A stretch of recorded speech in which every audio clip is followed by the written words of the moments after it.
All right, well, back here we are again with Tear It All Apart. So, one of the things that I don't like about, well, I like and I don't like. I like that this is really stepping outside of my world of, the love for metal and fabrication and stuff like that. So, my first time making a sissy bar, my first time sectioning and radiusing this rear fender. My first time building a hardtail. Even though it was from a kit, I still had to, make sure everything was all squared and, leveled and all that. So that's great. But along with that comes the mistakes of learning how to do something, and the first time you're doing it is on the project that you're doing. So one of the things I don't like is how my rear sissy bar and the seat. The seat is like this. The sissy bar is not on the same angle. Now I ran into that problem because, well, the seat is not meant for this. The seat should be farther forward, which would mean that the fender would need to be farther forward, which would mean the rear wheel would need to be farther forward, so that way everything could kind of jive. So I think what I'm going to do is right around here, when I build the next one, probably just fix this one, make it look better. I'm going to give a little bit of a kick forward, and I like the look of the sissy bar being straight, following that nice clean line up. The problem is, and this is usually how I run it, I usually have a bungee cord around here, which helps for the lunch box or running to the store for groceries, something real quick, run there and grab something. But if I don't have this here, then you can see that there's, a gap. And I don't like that. This seat doesn't have any supports in the back, so I can't actually make something there and do something to hold the seat against it. Now, if somebody sits here, it's no problem. This is pretty solid. So what we're going to do today, we're going to take the seat off, or take the tank off, and that'll probably be where we stop this, because it's not like that's anything easy to do. All right.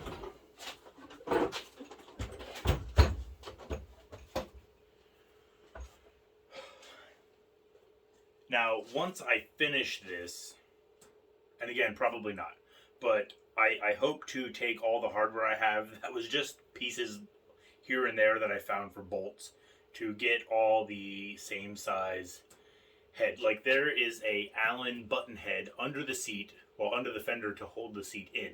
And I wanted something nice and round for, if any reason, that the tire touches that bolt, which there should be no reason. I laid a chain, I taped it to the tire, I set the fender on it. So that gave me, that much of space to begin with.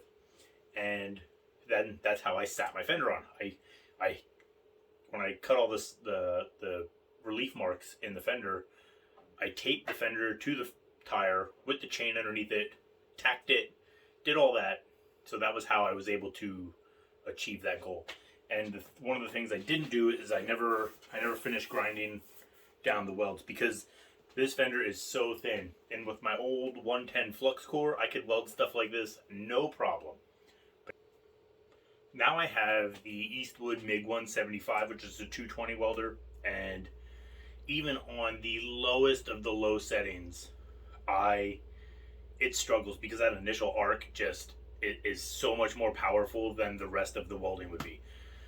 So I did get it all welded. I have to spend the time to clean up the welds, because it was tons and tons of triggering to get this right. I'm sure there's 100 different ways I could have done it better, but that's what I was working with. Back to it. So one of the things that's going to result in the end of this build, kind of to wrap it up for springtime, is to get it inspected. I didn't get it inspected last year. Normally it's not one of my top priorities to do for a motorcycle, because I don't ride it very often. So I'm okay taking that risk of riding it to the store. I got a family and kids, so I don't have a ton of time to just go out and ride all the time. But when I do ride it, it's usually quick here and there. I see a cop, I panic. But the end goal is to get this inspected. And I need a chain guard to get inspected, even though I'm hoping to find someone. Anybody in the PA area close to Reading, let me know. But I got to do a chain guard. I still have the old Savage 650 chain guard, and it's disgustingly ugly. But I don't know if I can trim a whole bunch off and just make like a nice clean bolt on the inside, or even if I just tack weld it to the frame so that way I can get it inspected and cut it off. I do have my front fender, so I can still bolt that on. My end goal is I do have a complete Springer front end from an old Indian, but it has got to be a 6-inch plus extension, which would help me with how low it is. But I don't know if I want to go down that road of, easy rider style. That would be pretty funny though.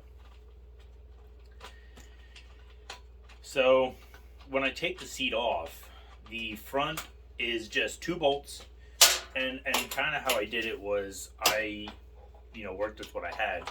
The front bolts are, I just sat the seat on and figured out where I could put a mount because of where the holes are. And the rear just has one single mount.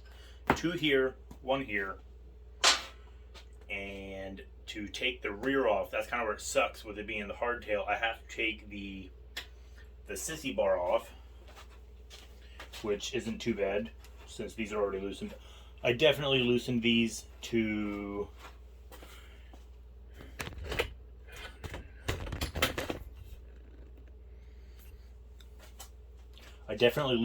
prior to that video from yesterday. It's been sitting on this lift for so long that I didn't know kind of what all I had done. So I have this huge 4-plug from Advanced. It looks terrible. I think this one's a 15. It's a 15. So one of the good things about building your own motorcycle is you get real familiar with what sizes are.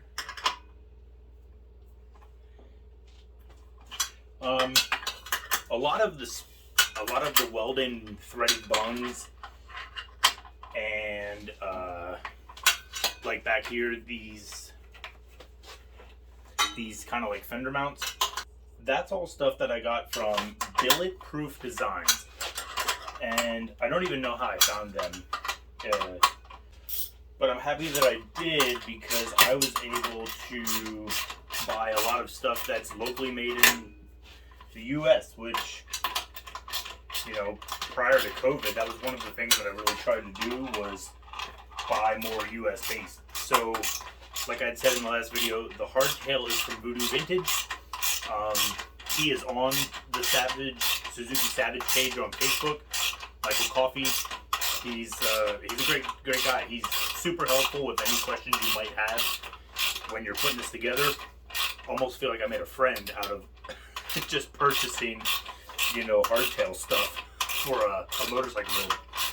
So that was really nice. It's great to, I have no problem helping out, other companies. And this is why I think I'm going to move this electronics box, is because it's so tight in here that you can't even get the wrench off.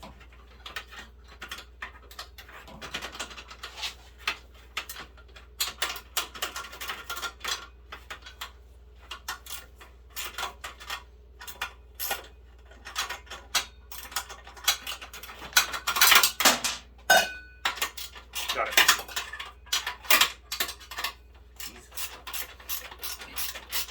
So the goal for the bike was originally to be torn all the way down over the winter, clean up the rear fender, peel all the wrap off the tank, and, address any welds that needed to be finished, because there's still some that I didn't do.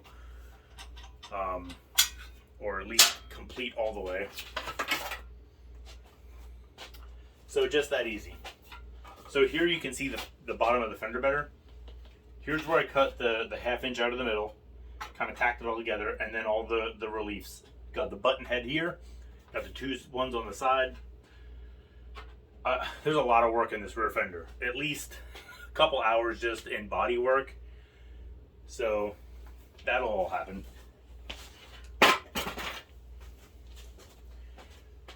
And once you get it down to that point, there's nothing left.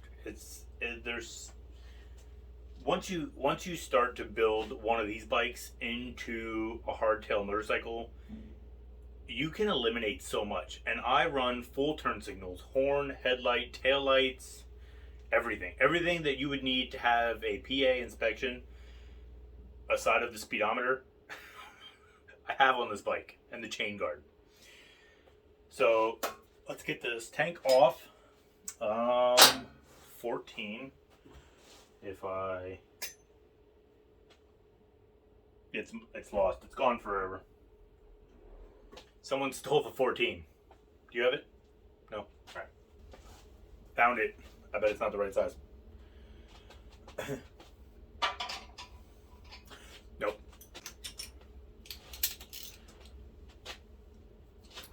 So, one of the things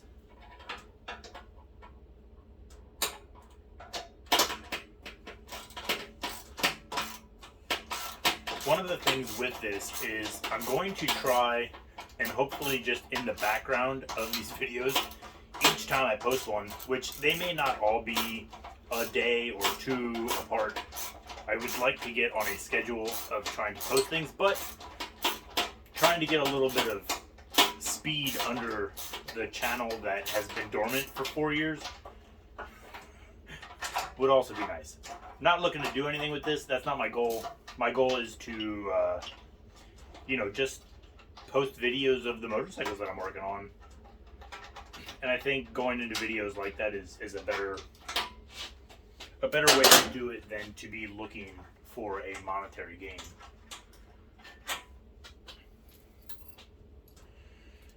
Now, one of the things that I did not add into the video of the breakdown is that I do have the white spacer mod that people talk about, but I did it a little differently. And whenever we can get the carb off, because I will be pulling the engine out to go over everything, to clean it all up, and to repaint it. As you can see, this is orange. This is off of an old snowblower. Just what I had laying around. Okay, so just disconnected the tank. Gonna put a bolt in there. It's not leaking out. It hasn't been started in a couple months anyway. Got the bolts out of the tank, so we can take that off. Goodbye, tank. So this is the factory clutch cable, and instead of it routing up to the handlebars, it just goes around to what I showed in the last video of it going down to the foot clutch.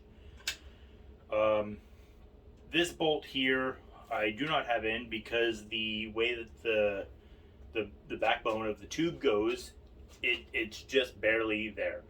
Now, I hope that in the end I will just drill through, go through the bottom of that, and toss a bolt in it, because it's not going to get in the way of anything else.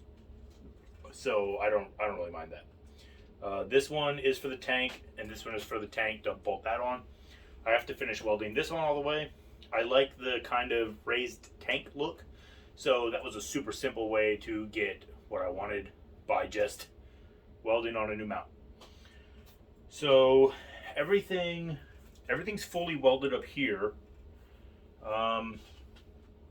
It looks like I have to do a little bit of finish welding in just like the little bit of a gap under here. That's welded. This bar is not fully welded in. And I think at the very bottom of the motor mount, I think that's like 90% welded. So that's another thing I gotta do. And then I'm just gonna go around and like there's still a couple A couple little BBs stuck on here and there. What else?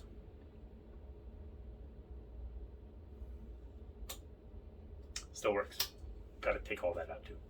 So I think that's probably where we're going to stop this video at. I kind of got it stripped down, and when you take off two things with what, 2, 4, 5, 7 bolts, and you have nothing left, it's nice to be able to build your own everything and design it however you want. I probably could have done it better, could have done it worse. So once this bike is finished, I feel like I have dirt on me. Is it dirt? Once this bike's finished, I have a Suzuki GS 550. It's a 1983-81, I think. And I already have all the parts for that build. It's going to be a build, and it's going to be for sale. That's kind of my goal. We're saving up for a big vacation, and that bike is going to fund that. So I bought that bike a couple years ago, and it's going to kind of turn into a dual sport kind of cafe bike. I'm not a huge cafe bike fan, but the market is, and so it's going to get some like dual sport tires, semi-aggressive. I have a new tank, I got a new seat, I got a new rear integrated taillight kind of frame section.